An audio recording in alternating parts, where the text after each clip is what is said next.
Welcome to Shogun Bros No DECAFF, where passion meets purpose in the world of dogs. We go beyond the surface, covering care, training, breeding, husbandry, showing, genetics, and the history behind the breeds that shape our culture. We're here to inform, inspire, and keep it real. No hype, no shortcuts, and definitely no DECAFF. Join us Monday through Friday at 4:30 Arizona time.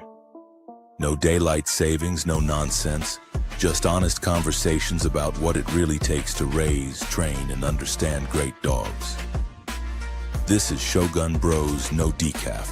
Let's get started. Disclaimer: we do not participate in any illegal activity and will not violate any animal or human rights.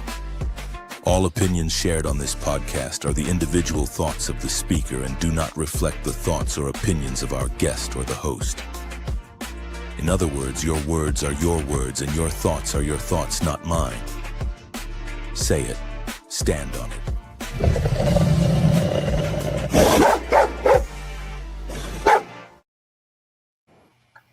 Top of the AM, what's good, big dog?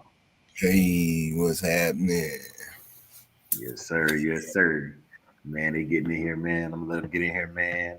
It is Monday, November 10th. And rumor has it that the government shutdown may be ending this week, man. Let me check my sources on that. Government shutdown. How you doing, Big A? Man, holding it down like a big dog. Yeah. Okay, so CNN and CBS, The Guardian, and the local news have said that live updates: the Senate breaks the Democratic filibuster in a key vote toward reopening the government. This is supposed to be 58 minutes ago. So yeah, my brothers and sisters that have been without some of y'all benefits, SNAP and other things like that, we should see some progress this week. So keep your fingers crossed. We should never rely on daddy government, but those of y'all who have not positioned yourself to be able to handle this these trying times, man, hold on, help is on the way. Hold on, help is on the way. Yeah, man. Yeah, bro. Yeah, man. Yeah. So today, y'all, the topic is war dogs. I'm gonna go historically speaking, and then we're gonna just kind of bring it back. Now, this ties into last Monday's episode. If you did not see last Monday's episode, it was the origins of the domesticated dog. We talked about how the dogs came into even fruition and being handled by humans in the first place. And thank you for the music too, Big A. I appreciate that, bro. I'm stripping. But last week's episode talked about that. You can go back and check it from last Monday. Today's episode is War Dogs. War Dogs sets the tone for the week: intense, focused, and built for battle. It explores what separates the average kennel from the warrior kennels: discipline, mental toughness, and dogs bred with purpose and perseverance. This episode fires up the handlers and breeders to step into the arena with intention, not just participation. Yeah, man. Sir. Yeah. So, Big A, you got any Bushido code? Anything you want to read up to them? Yeah, man. Bushido code of the day is you. Courage. True courage is not the absence of fear, but the mastery of it. In the yard, in the ring, and in life, courage defines the Shogun way. Facing the fight with calm resolve and relentless spirit. In every battle, there are two kinds of dogs: those who wait for commands and those who become the command. Shogun. Salute. All right, y'all. I see we got some of our favorites in here, man. Our illustrious chat, man. We got Mr. McFarland. She checked in. She said she don't catch the replays. Salute to you, Queen. We appreciate you for even coming through. Thank you. Yeah. We have Dirty Dog Kennel in the building. What they do, big dog? Yeah, man. Ma Duke's in here. Salute, Ma. Hey. Yeah. The legend Red 73. Salute, big dog. Thank you for entering your dog into the Digital Dog Show. I genuinely appreciate you. Mm-hmm. We got Quick. What's happening? What's good, big dog? What's good, everybody? What's good? What's good? Speaking Yeah, of some man. dogs, man, let me get some dogs on the screen for y'all. I know y'all tired of listening to us. Let me get some dogs on the screen for you. Okay. Yeah. Now, this past week, the pup of the week was none other than Big C's Cayenne. Hey. Salute the Big C. The pup of the week is a photo contest that we release on Saturdays. So you can enter your photos into the Samurai Kennels WhatsApp for pup of the week. Mm-hmm. The link is on the website. And if you don't have the link, you know what I'm saying, just say something during the live. You know what I'm saying? We can drop the link during the live as well. Now, in a separate batch or a separate competition is the dog of the week. This is for dogs that are over 12 months old. Yes, we know 12 months old is still very young for a dog. I'm not saying that's an adult, but that's the delineating factor between the pup of the week contest and the dog of the week contest. Last week's dog of the week, and still reigning until he's replaced, is none other than Young Fam's Golden Boy Prime. Mm-hmm. Fantastic looking animal. This dog right here fought hard to win this. When I say fought, I mean digitally, not in any illegal senses. Digitally, he went up against some tough competition. Probably one of the toughest weeks I've seen in a long time, where all four dogs looked like they were worked. And last Tuesday's episode, Thursday's episode, we spoke about the ADBA standards as well as colors, and we're gonna be visiting that this Thursday as well. But Golden Boy Prime, it's definitely a dog that has been worked. This is not just pet weight or fit. Mm-hmm. The current reigning dog of the month, until she's voted otherwise, is none other than Pitwise Kennels Oren Ishii. Oh, yeah, salute.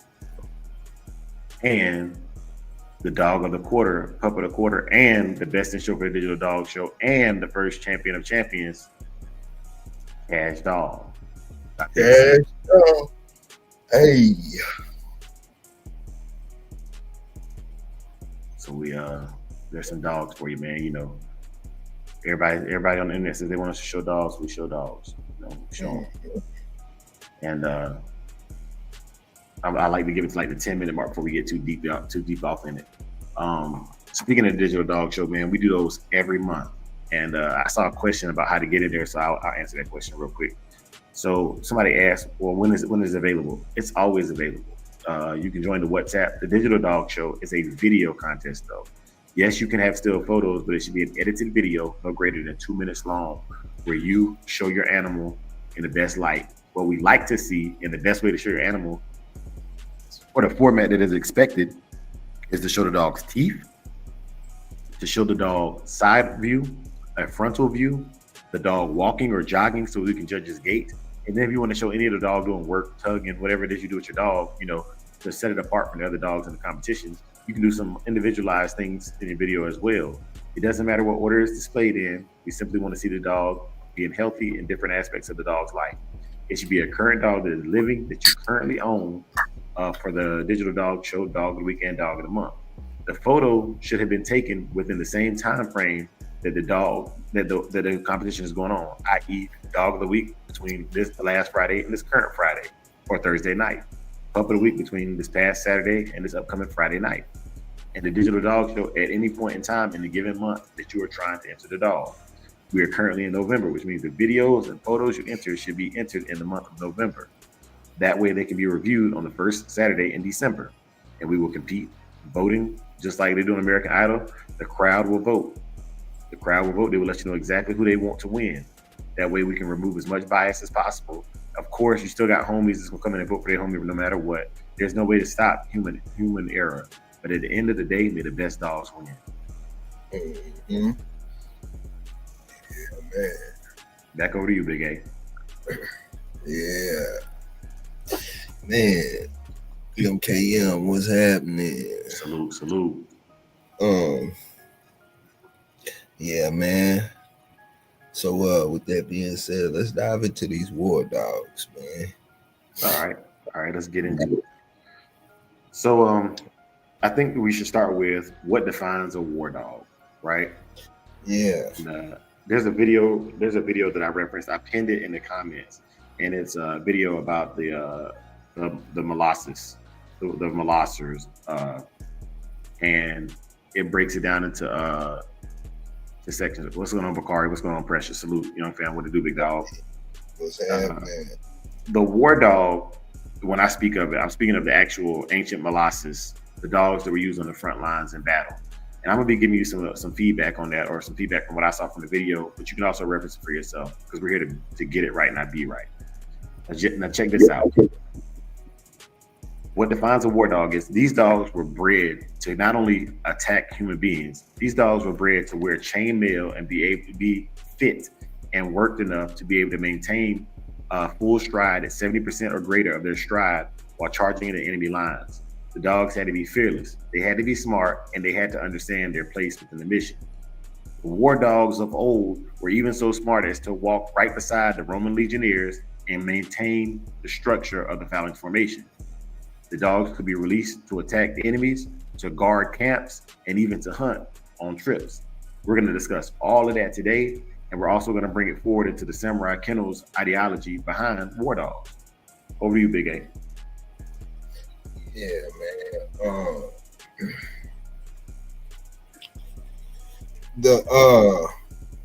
The main things I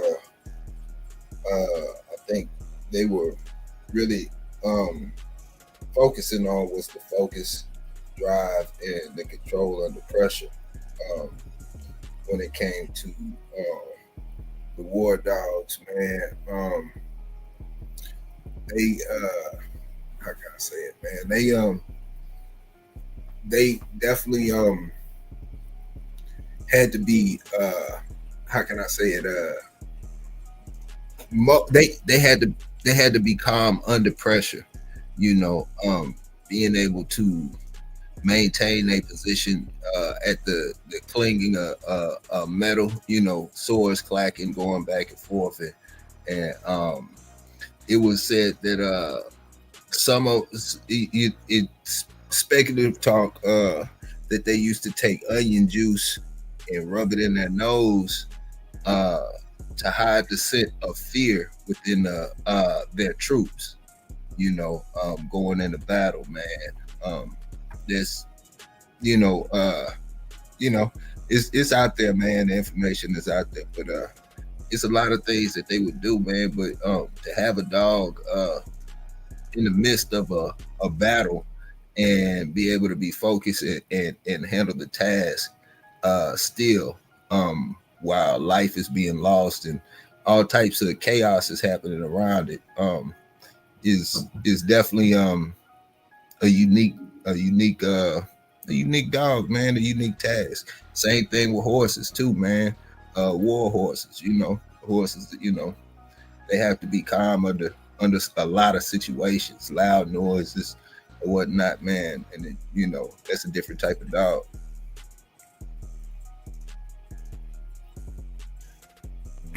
Yeah, man. So I like what you said there. Can you hear me, Big A? Yeah. Okay. So yeah, man, about the onion juice thing, I thought that was very interesting. And the reason why I thought it was interesting was they said they use it to hide the fear of enemy soldiers. And you would think that you would want the dog to smell the fear of the enemy soldier and able to build drive. But what they wanted was they wanted the dog to believe that even if the enemy soldiers were scared, that they were still showing signs of aggression. These dogs were not just indiscriminate biters. They actually were able to identify through their scent glands, or by not being able to use their scent glands, that what appeared in front of them was a threat, which would force the dog into fight drive. All right. Now, I thought that was very, very peculiar because they said they even use it in modern military tactics as today. The other thing I was thinking about was in that case of the American Pit Bull Terrier, and I don't really get into I was never a box man, but I would like to bring this up for those of y'all who understand the history of the breed that we like. Do you understand how many dogs could have stopped on top just because they could smell the fear of the other animal? Yeah. You know what I'm saying? Like I never even thought about that until I heard that in the War Dog video. Like I said, the link is in the description. Y'all can check that for yourself. Go ahead, Big A. Yeah, no, that's my mentor. That's he taught me that. You know what I'm saying?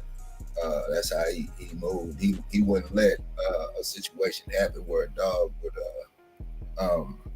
cower and another dog be on that dog, because he said it messed with the psychology of the dog that's winning. You know, Yeah. Yeah, see, I didn't know that, man. You know, like I said, that's not my lane, but I thought it was interesting. You know, I would think that fear would be good, and the reason why I would think fear would be good, especially in a war dog, is these dogs were not just used to protect the camps; they were also used to protect the crops of the camp. The wheat would attract animals, boar, deer, etc., and they would release the dogs to dispatch the varmints, you know, in the camp. These dogs would typically match 1 to 100, so 1 per century would guard a century, and the dog was trained to go in and out of the century at night every couple of hours and check to make sure there was nothing there. The couple of centurions that were awake at night would hear the dog a low guttural growl at first, and then the dog, if the enemy or the spies in the camps didn't leave, the dog was trained to attack the femoral artery specifically. So they were killers. You know, they were full on killers. You know, this is one of the biggest reasons why I don't think everybody should be teaching protection work, and especially I don't think people should be teaching lower body targeting with any breed, because it is such a volatile area, especially in children or smaller adults. A large dog or even a smaller dog could cause serious lacerations, and it only takes a few seconds to bleed out from the femoral artery. Yeah. The Texas Kid had a good comment. He said they can smell the organs also. It gets deep, especially when you can command the war dog to attack certain parts of the body. Absolutely. Yeah, exactly.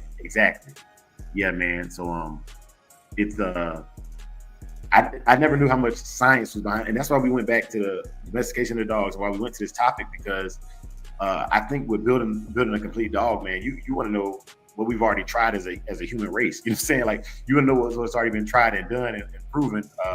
And these Romans trusted these dogs with their lives, man. You know what I'm saying? Like, this was not something where, you know how like us trainers and stuff on the internet now, it's like, man, the dog might bite, it might not bite. You never know. You know what I'm saying? These dogs could not.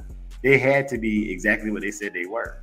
You know, and it wasn't based on the pedigree, it was based on each individual dog on their front line. Them dogs had to stand in line. And I would know they didn't have to stand in line, they had to scratch every time. They had to scratch every time. You know. Monuments were made to these magnificent animals. Back over to you, Big A.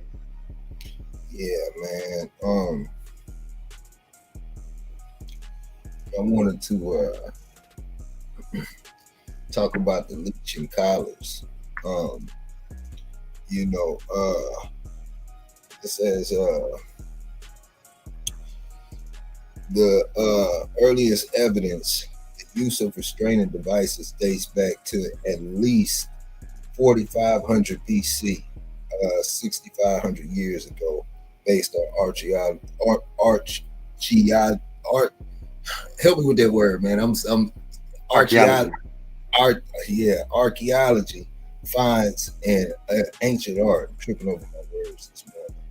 Archaeology discoveries remnants of collars, often made of leather, hemp, or woven plant fibers, have been found in ancient Egypt tombs and settlements.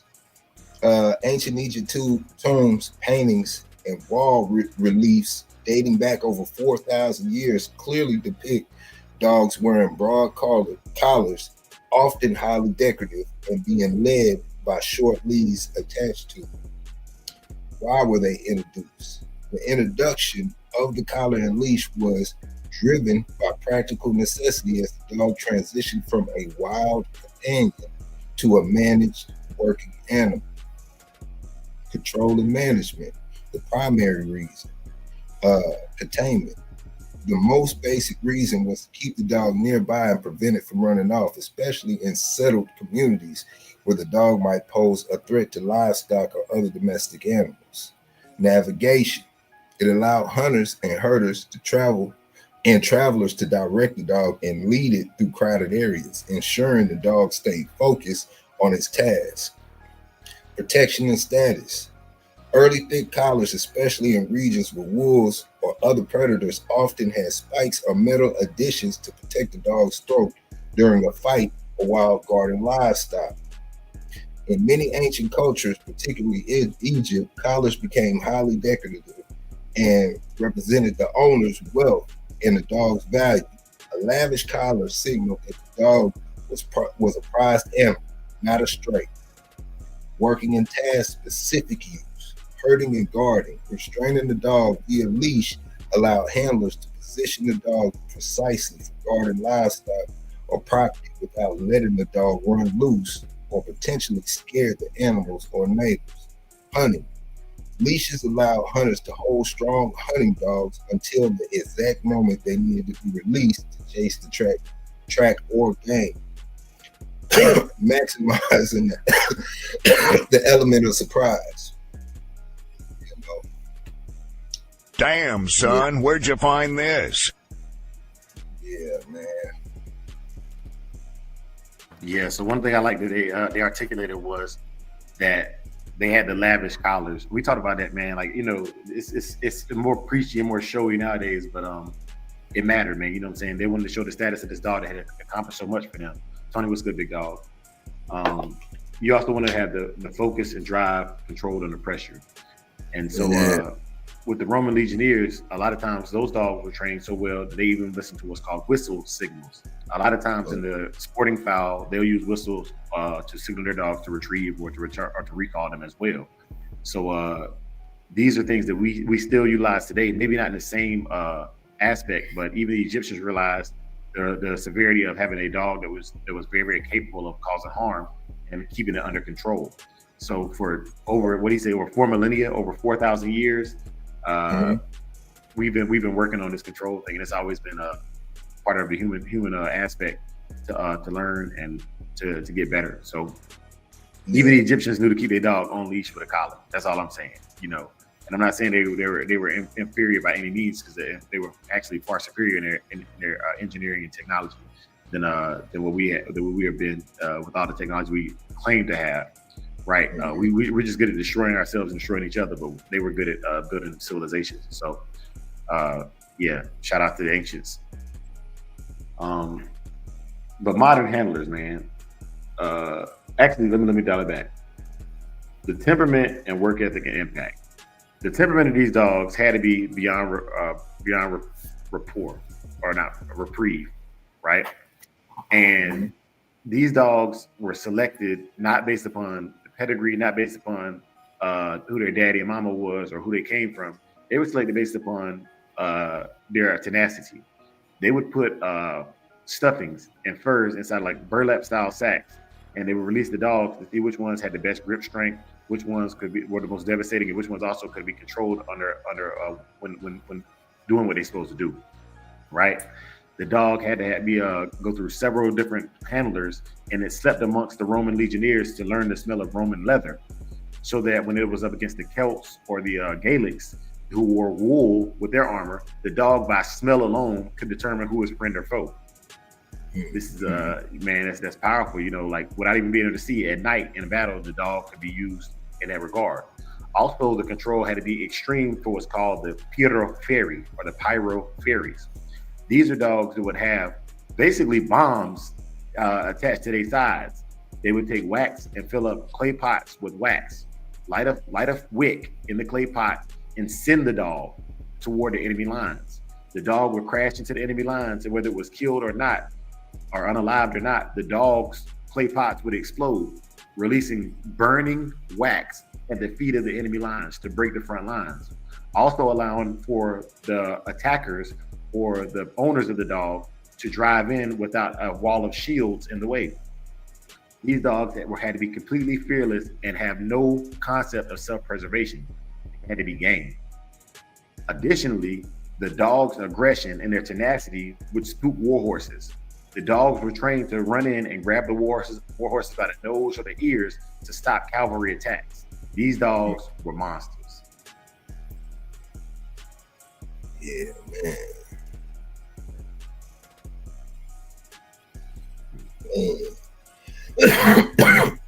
So with that being said, man, with that central thought, I'm gonna give y'all a little beat, and then we're gonna get right back to it.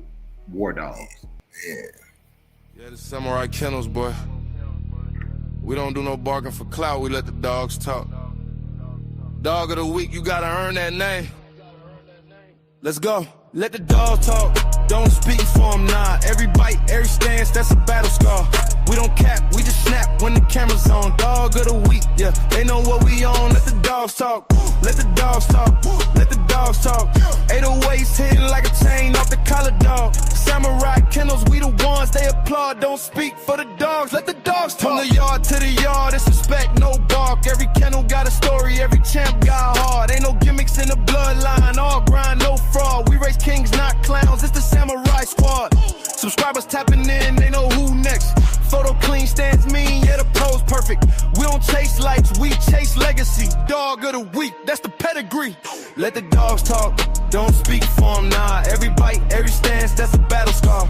We don't cap, we just snap when the camera's on. Dog of the week, yeah, they know what we on. Let the dogs talk, let the dogs talk, let the dogs talk.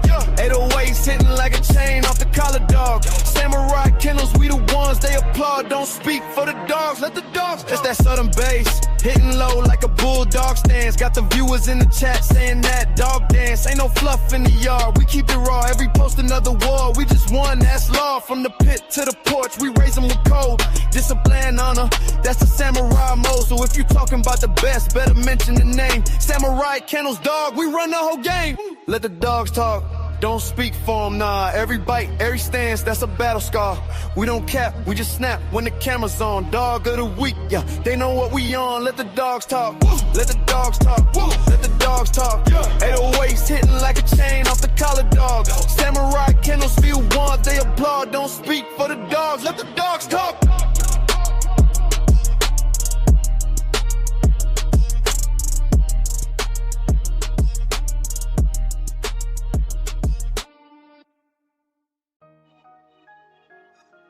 Yes, sir. Yes, sir. Let the dogs talk, man. Let the war dogs speak on it.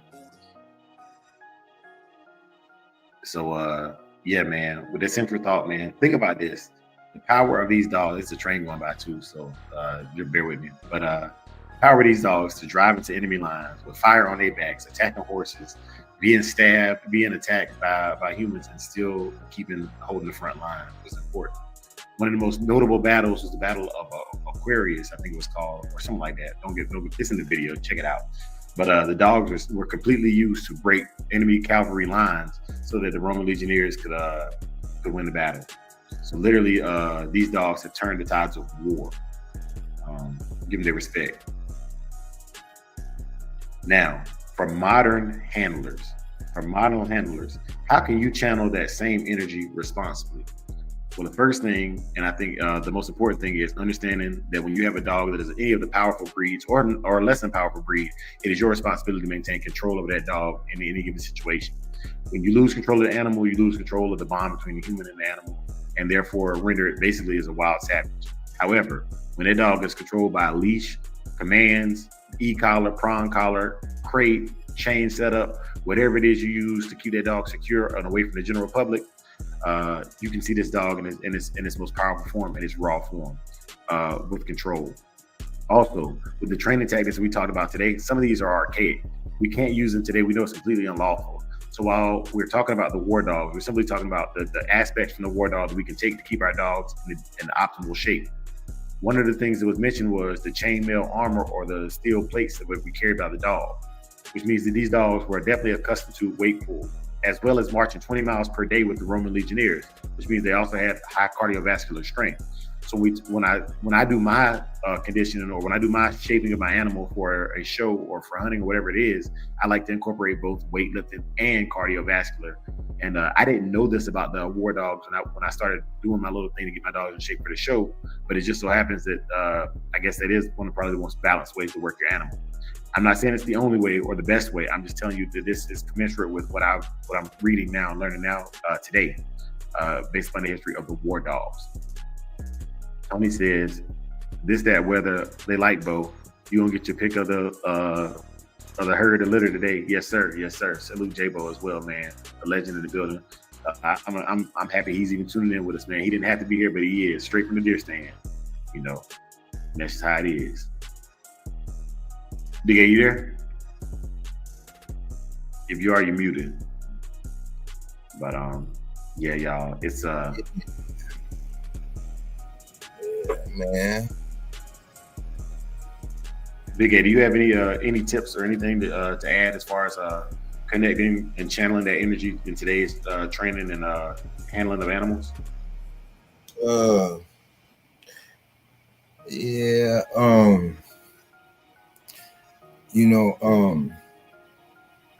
The care for the dogs after a battle, man. Something that's like a lot of people overlook, man. We talked about a lot of stuff of the action that they do, but we necessarily didn't take the time to look into the pre and after care of the dogs, prepping them for the situation or whatnot. But immediate field assessment and triage. The first step after battle will be a rapid assessment by handlers, and likely the military veterinarians, usually focused on horses, but capable of treating large animals. Wound inspections. Dogs will check for cuts, puncture wounds from swords, spears, and blunt force trauma. Cleaning wounds will be immediately cleaned, often with wine or vinegar, known antiseptics, or simply water to prevent infection. Severe injury. Dogs were too severely injured to recover were likely euthanized quickly and efficiently, as resources were scarce and only functional animals were kept.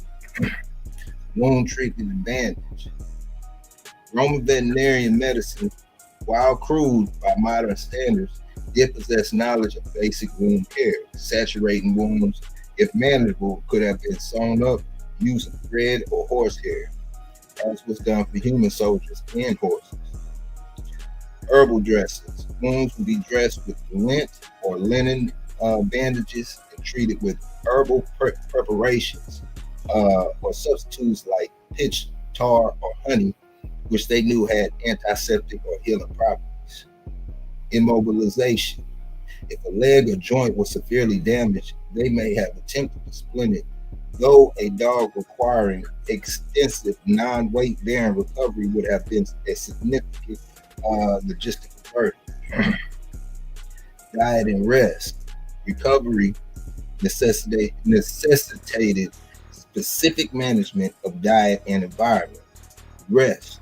Injured dogs will be kept separate from the healthy pack to prevent further injury and allow them to rest in the military camp's designated area. High-calorie diet. Roman dogs were generally fed a diet rich in meat scraps, barley meal, and sometimes fat.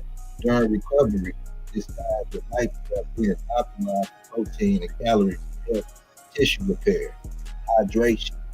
Ensuring access to clean water was paramount, especially after exertion of battle.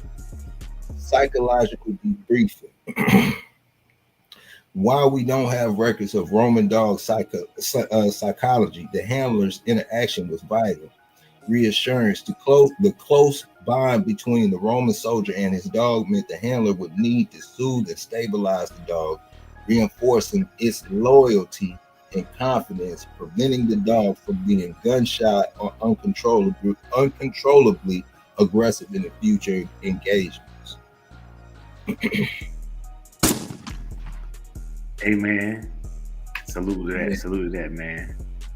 And I gotta read this comment in just a second, but I want to comment on what you were saying first. So one of the things that I liked about that was, and we're talking about this tomorrow, it ties into tomorrow's episode, is basic remedies. Last Tuesday we talked about how Big Pharma is affecting and basically unaliving pets through financial, basically putting sanctions on the pets. You know what I'm saying? So yeah, man, that's dope. So bring your hi-hats, man. They said the honey, the vinegar, different things of that nature were used to treat wounds for as a natural antiseptic. And that's something that I also never thought about was topical treatments other than coconut oil. Excuse me. Yeah. But, yeah. Honey, man. It's got so many values in our life, man. My aunt, she a nurse, and that's one of her main go-tos for cuts and all types of stuff, man. It's honey. Yeah. And see, I'm a big aloe user, so for topical treatment. And just the RF tracking, there's multiple types of aloe. There's some that's edible. You can be boiled out into a salve to use topically, or you can just eat it for internal properties. It also is good for hydration. But there are some aloes that are only meant to be used as topicals, and they're not meant to be ingested. So do your research before you go out there and just using this stuff, man. I highly encourage you to do that. Yeah, and what's good, big dog? Honey extracts infection too. Like if you got an infection on a dog, or you got infection, like on your arm or anything like that, man, and you put honey on it, it starts to pull the bad stuff out. That's why. Yeah, but it's got to be it has to be real honey, local honey.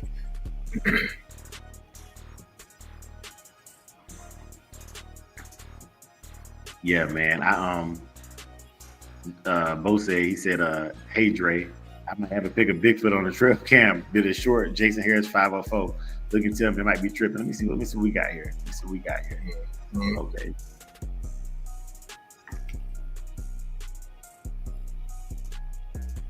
He said it's not J-Bo.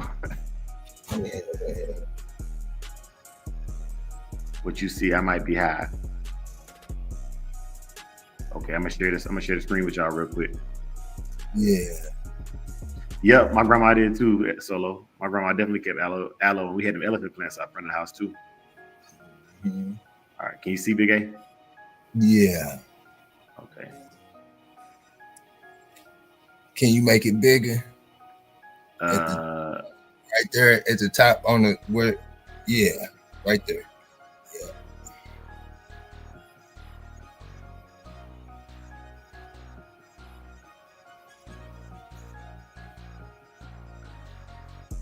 Let me take it back. Okay, let's run it back. See something in that area right there.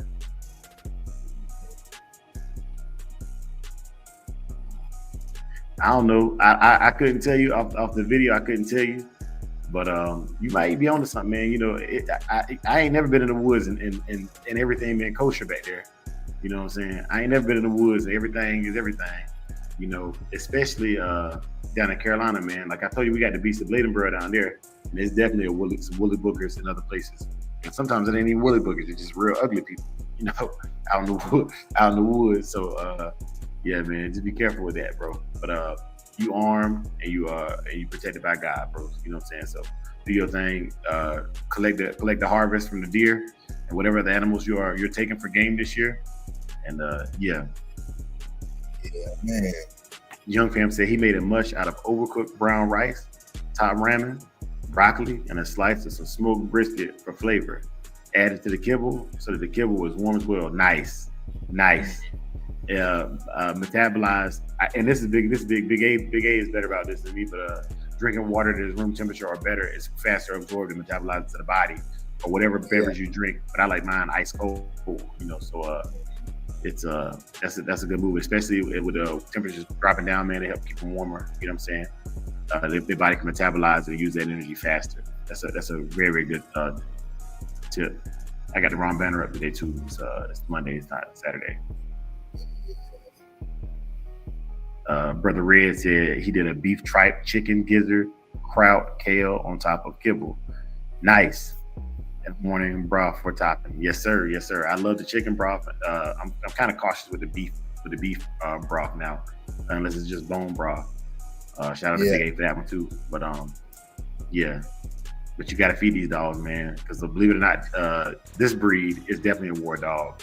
The Cane Corso is definitely a war dog. The Presa is definitely a war dog. The Dogo Argentina, definitely a war dog. The Patterdale, definitely a war dog. And I'm not saying war in the aspect of running out and fighting on the front lines. I'm saying a war dog in the aspect of there's mutual combat between them and their quarry, and it's especially with the hog. Another thing Big A covered with the healing of them was sometimes these dogs had to be recovered, and they did not just put these dogs down. If the dog has served well, the dog was not put down. Typically, the dog was released to a farm or a farmer where it lived out the rest of his life, just like these retired dogs of the past we know about today in modern times. And even when they passed away, sometimes monuments were made of the dog laying next to a Gladys. The Gladys was the sword that they used, the double-edged sword that they used, and it was considered a parallel. Just like both of these are instruments of death, the Gladys and the dog. They were respected and highly revered by anyone who was lucky enough to own one. And that's the kind of intelligence and emphatic nature we have to have about our dogs today, man. Like if you ever had the honor to own one of these dogs, genuinely, one that was good, you know what I'm saying? Because like if you got a bad one, you got a bad one. There's nothing I can do about that. And I can see why you wouldn't value it as highly as some of these other guys do. But for those of y'all that have had a good one, a genuinely fire animal that did more, went above and beyond the call of duty that you had for it, salute to you and salute to that animal for doing your thing, man. Schoolcraft, what do you do, big dog?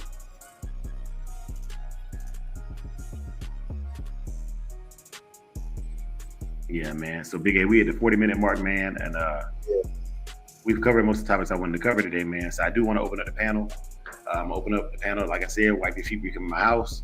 I will invite it for if a guest wants to come on and give their experience of their war dog, or just cook on something. It's available to you. This is the morning show, no DECAFF.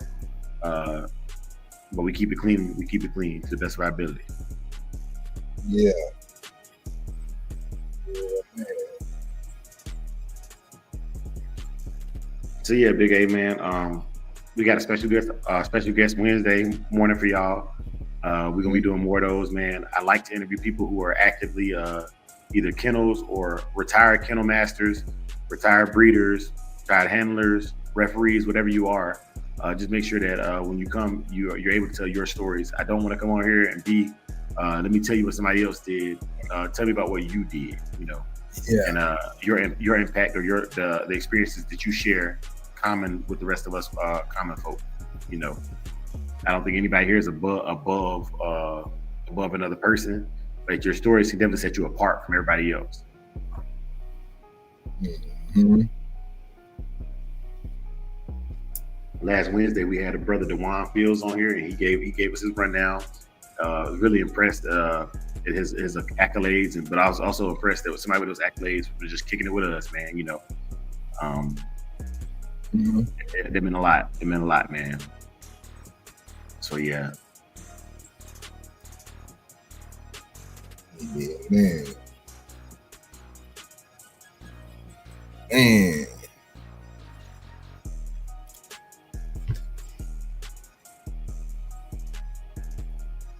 Young fam, Wolf, Lil J. Hey.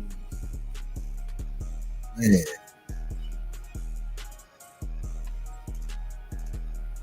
Yeah.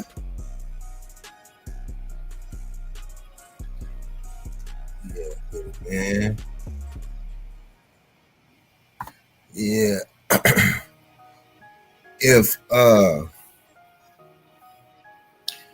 it were more of the Roman times type battle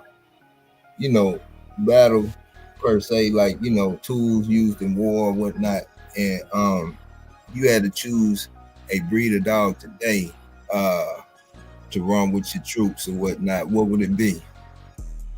Today? Yeah. A Doberman or a Pressa, probably. Mm-hmm. Yeah, Doberman or a Pressa. But for my own, you said that's for the troops. But for my own personal use, I'm sticking with what I got already for my own personal use. And the reason for that is with the breeds like the Doberman or the Pressa that are more predisposed, even the Malinois, more predisposed to doing the military work, they're easier to generate mass amounts of them. Whereas with what we're doing, it's you have to know how to identify the right individual. You can't just get one and have a high chance of it being good at it. It's a rarity. It's the exception to the rule. It's not the rule. Yeah.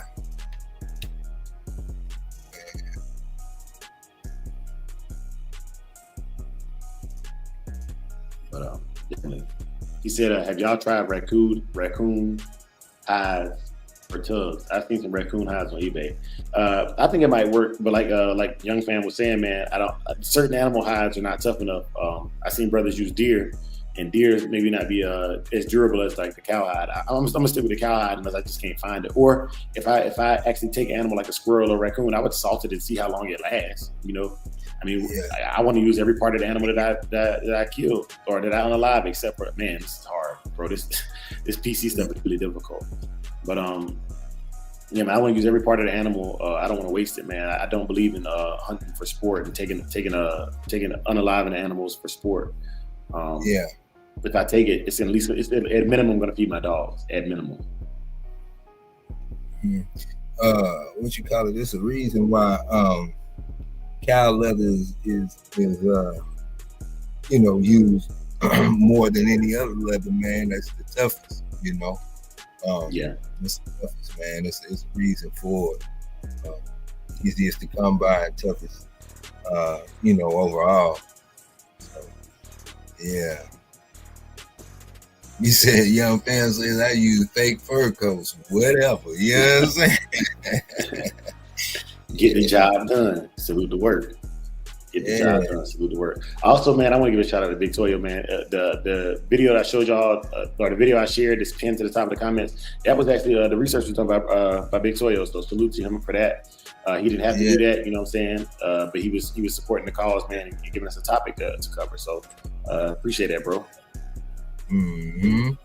And that's right, young. It all gets destroyed, and that's why I be having to pick up the stuffings from the little stuffed wedges and stuff out my yard every day, because they get a hold of it. And the video also, there's a video where you can see all the stuff and then why it's stuffing all over your yard. It was supposed to release yesterday, but for some reason the upload didn't go through. I had it set to release, but apparently if you release it on YouTube and you don't adjust the date, it'll release it the following day. So there's a video coming out on Samurai Kennels where basically my sister had pissed me off. She came over early as crap on a Saturday morning, and no, I'm telling you a lie. She came over during feeding time for the dogs and riled them up, man. They was barking and going crazy. I got neighbors, you know what I'm saying? So normally I keep it real chill around the house until I'm ready for them to be riled up. So that way I can work them, because when they working, they quiet. But when they want to be worked, they loud and obnoxious, man. You know, tearing stuff up and doing all the other unruly stuff. And you know, and so I'm talking kind of rough, man. You know, I know I'm gonna get some flack for how I'm talking to my sister, but this is family, and this is how I talk to people that I'm really, really close to. The politically correct stuff is because I can't trust people to deal with their emotions appropriately. So I'm very politically correct with my internet footprint. But when it comes to family and friends, like, I don't expect, like, the conversation that Big A and I have right here is not the way we talk to each other outside. You know what I'm saying? It's not like you're not gonna get anything accomplished by doing that. But everybody's not built from the same cloth. So therefore, you have to find your tribe and deal with your tribe. You know what I mean? Yeah. Mm-hmm. Yeah, man. It's Big A, tell me real quick how weak I'm being, man. You know what I'm saying? And vice versa, bro. You know, but it's needed. It's needed. Yeah. Yeah. But y'all know what we're here for, man. We're here to build better people through building better animals, and build better animals to build better people. And that's why I think the War Dogs topic was very, very appropriate, because everybody can relate to some aspect of the dog, whether it be animal combat, hunting, protection, training, or just having a dog that's gonna bark or growl when somebody comes to your front door. This is stuff that's been being used from day one. This is not nothing new. We are not revolutionizing the dog game in any way.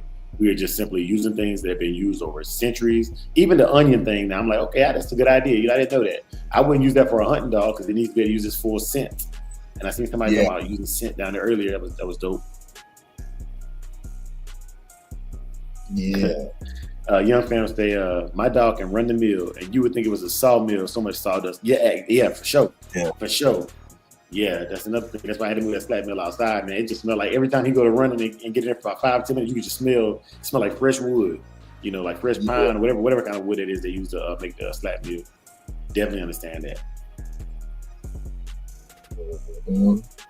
He said you need a scent drag for hunting scent, doesn't stay in the hide. Mm-hmm. Yeah. Yeah, man. And you don't just have to look it up, man. Like I said, Schoolcraft is where I get my hides from, man. So if y'all want to try, like I said, man, if you want to try it out, we already sent one out to I can't remember who we sent one out to, nor will I say it on the line, but It's on the way, brother. You know what I'm saying? It's on the way. The brother that hit me up on the WhatsApp. Yeah, and using fat drippings on the on the hide, man. It helps a lot, especially keeping that drive up, man. Yeah, for sure. And the scent, yeah.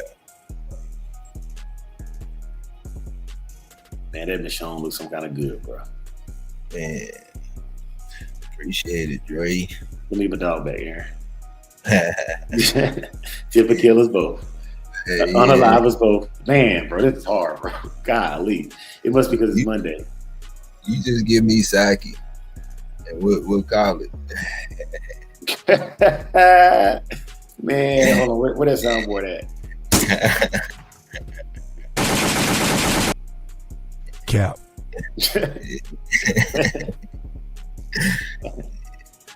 Yeah, man. Like Big A say, man, I gotta give a yo to y'all. A yo to the chat.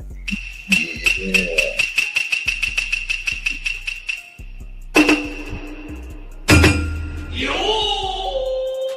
King T in the building, man. King T and the Cat Bros. I seen Pressure was in here earlier, man. And if y'all don't know, Wednesday night cap with the pod cappers, be over there. It costs you nothing. It costs y'all nothing to check out these channels, man. And man, they always look. The one thing the pod cappers have taught me is, man, I ain't in a pedigree that I believe in. It ain't got some kind of cap in the pedigree, bro. It ain't a pedigree. I'm like, man, I can't even look at them no more the same. You know what I'm saying? Like, man, it's like in the Wizard of Oz when they pulled back that curtain. It was like, oh, it's just a man behind the curtain. This dude ain't no wizard. He's just a man. You know, that's how I feel about some of these pedigrees, man. You know, so you look at him. Yeah, you know what I'm saying. Yeah, do I like the dog, man? Okay, I just need a pedigree so I can compete in the shows because they say you gotta have paperwork to compete some of these shows. But yeah, man. Yeah, man. You know. You focus on the pedigree, you might lose focus of the dog, man. Yeah, you know, I like forget it. I'm just gonna focus on the dog, man. And let me clean that up a little bit too. So when I say that, I don't mean to not believe in any of the pedigrees. I'm saying that it should look like it. If he the daddy and that's the mama, it should have a certain. I should see something there. You know what I'm saying? It could be. It could not be physical. It could be traits. You know what I'm saying? Yeah. This dog right here, like none of my dogs howl at sirens, but if I seen a male and a female in a yard and they howled at sirens, and I got a puppy and I took it home and they howled at the siren, that would be a good indicator to me. You know what I'm saying? I'm not saying I want to use that or do I even like that, but okay, the parents did it, the puppy does it. Okay, cool, that makes sense. You know what I'm saying? What makes sense? Yeah. Hey, that's fact, Solo. He said when you get a vehicle, you're not constantly looking at the title. You're right. You're right. You know what I'm saying? And most people don't even know their VIN numbers, but they know they know these PED numbers though. Yeah. You know, so they know these PED numbers, man. Yeah, man. Mm-hmm. That's a very, very good analogy. Yeah, man, go in there and focus on that vehicle and how expensive gas is, man, especially if you go out to California, you know. Yeah. Oh, also, man, shout out to the Lone Star State ADBA club, man. They put on a show this past weekend. I seen some photos and stuff, man. It looked like the brothers and sisters out there and really, really enjoyed themselves in Cleveland, Texas. Salute to all of them, man. Salute to all of them. And if y'all are still doing the shows, I know it's the winter time, so a lot of people have some pet weight on the animals. But yeah, man, do what you can in this winter time. I don't have a harsh winter out here. Yeah. So I can work mine year round. But definitely, if you have harsh winters, man, take care of you and your animals, bro. Them shows ain't more important than your life, your health, or your dog's life and health either. Man, I used when I had dogs and on chain setups with barrels. I was using coastal hay. That was the hay I used. Some people say use pine straw. I like coastal hay. It's soft. It feel like it looked like the stuff they have in Easter baskets. That kind of texture. Is what comes with the coastal hay. The other thing that I felt that feels very similar to coastal hay is this stuff. It's called Spanish moss. You'll see it hanging down off of tree limbs. It's real springy. It's real soft. But yeah, and it's a living organism. It's a living organism as well. So But yeah, man, Spanish moss has that same texture if you can't find nothing else. Pine straw does work very, very well, but it can be very, very sharp and it can put lacerations on the dog, little small micro cuts and stuff. Solo said, man, it dropped down to the 30s. Had to stuff the barrels with fresh straw last night. Ooh, wee. And you know what I used to hate? This is why I like those when I see brothers with dog houses with like a little lip over the door. So with my barrels, I didn't have no lip. I just had a center block to keep center blocks on each side to keep them from rolling. And it would rain, and the rain would kind of blow in there, and it would saturate the straw, and I had to take all that straw out there, man, the whole bale of straw. Well, half a bale. It expands when you bust it out of the bale. But yeah, that stuff would get wet and saturated, man, and at that point, it's not doing its job. You know, so I would go through bales upon bales upon bales. Schoolcraft said wheat straw. Wheat straw is cool too. Like I said, it's a little bit more jagged and rigid than the coastal hay. Like the coastal hay is dumb soft. You know what I'm saying? Like you could lay a newborn baby down and the baby would be fine. You know, so that's why I like that. That's why I like that personally. I stand by it. I swear by it. But I don't negate any other. I've used pine straw before. I've used cedar bedding in there before. It's just too expensive to do cedar bedding the whole winter. But yeah, man, you get a couple bales, and I would put them out in a little. We had a little shack. We called it a shack, but it was actually this little outhouse thing where we kept tools, and the corn chucker was out there. It's a little machine. You drop the corn on the cob through it, and you turn the handle, and it's got like little teeth or whatever, and it spins, and the corn it take the corn off the cob, and then you pull it out there. We keep buckets of corn for the chickens and stuff like that. But it was just a little workshop. It had a little shed out front with the sawmill, the sawhorses and stuff.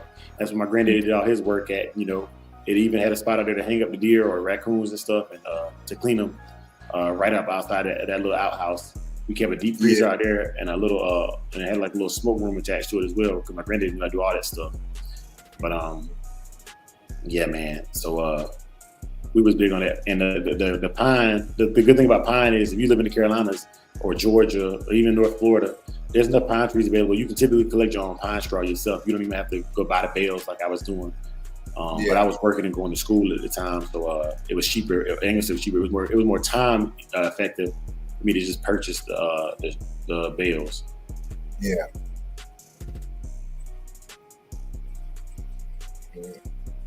But whatever you're doing, man, if you got war dogs, make sure you're taking care of them because they're warriors. And you wouldn't want to go into battle on a starved, on an empty stomach, you know what I'm saying? Without even for us, like we join the military, man, the first thing you do when you get to basic training on the first day, they're going to take you to a medical clinic and they're going to stab you up with everything they got to make sure you cleaned out and ready for work. That's what's going to happen for the human warrior. Why would you not do it for the animal warrior as well? Yeah. Neil Mack has a good question. This one's more for the chat because I'm going to tell you right now, I'm not about to sit here and cap like I know everything. He said, do you recommend starting pups in the cold if you have an outside yard? Because my dogs shiver in the house. Brother Nicky Foster in the building, man. You know it's a show now. Yeah. My honest opinion is, man, I would say 6 months is the youngest I want one outside in them kind of temperatures like that. And even then, if they can be housed with other puppies, since they can huddle up for warmth, you know, with certain breeds and some litters, you can't do that. By 8 weeks, they're too dangerous to each other. But if they can be housed with multiple in one area, I do like for them to be able to huddle up together and use their own body temperatures to keep each other warm. But yeah, man, young fam say no pups in the cold. And I have to say that's probably the safest answer. That's probably the safest answer. Yeah. When I give answers like that, those answers are you don't have any other option. You can't keep them inside. You live in a complex, or you paying rent to a landlord that doesn't allow that. So these are like dire straits. But like young fam said, if you have the opportunity to, and you can keep them inside, man, it's just best to keep them inside. That's the safest answer. I like that answer, young fam. But we're at the 59-minute mark, and if y'all brothers and sisters got more responses for great brother Nell Matt, drop them in the chat. But y'all know how we end the show, and we're gonna end the show because I got things to do today. But we're gonna end the show with a benediction. Tomorrow's topic is home remedies. So come in tomorrow with your home remedy book. You know what I'm saying? Bring out your little black book of your little home remedies you done started off with and everything. And yeah, we do it like that, man. We do it like that. Yeah. But here we go, y'all. Let me get us ready. For those of y'all that pray, please stay. If not, you know what to do. May the Lord watch between you and me while we are absent one from another. Amen. Amen. For the love of the dogs. For the love of the game. Peace. Peace. Yeah. Beat drop slow, head not flow. Blood don't lie, it's that old yellow line. Sack it from the south, Michonne on the rise. Boogeyman bark, leave a mark every time. We don't breed for clout, we breed for spine. DNA thick, can't clone this pride. That Shogun blood, yeah, the legends don't die. Started with Boogeyman, ghost in the chain, locked in the game, never moved for fame. Old mountain lines run deep in the flame. Sock about the fire, Michonne brought the name. Then came fat boy, muscle in the frame. Man, hard, put respect on the name. Shotgun smooth, but the work insane. Sugar sweet jit, but a bite ain't tame. Kiki in the back, had a game in the veins. Gatorade heavy, ran it straight through the rain. Red ninja close, watch him work in the lane. Renegade rider can't hold that chain. Blood don't lie, it's that old yellow line. Sock it from the south, Michonne on the rise. Boogeyman bark, leave a mark every time. We don't breed for clout, we breed for spine. DNA thick, can't clone this pride. That Shogun blood, yeah, the legends don't die. Ain't no luck, just grit and grind. Every dog here put work in time. Lady Rage got that fire in her eyes. Red alert taught us how to recognize signs. Blood heavy like a 2-ton chain. Everything proven, no need to explain. They asked what's in it, that yellow campaign. Built off real, we don't fake no strain. Second with the flame, Michonne lit the wick. If you know, then you know that line too slick. From the field to the show, every move so thick you can't blueprint this. It's the legacy pick. Blood don't lie, it's that old yellow line. Sack it from the south, Michonne on the rise. Boogeyman bark, leave a mark every time. We don't breed for clout, we breed for spine. DNA thick, can't clone this pride. That Shogun blood, yeah, the legends don't die.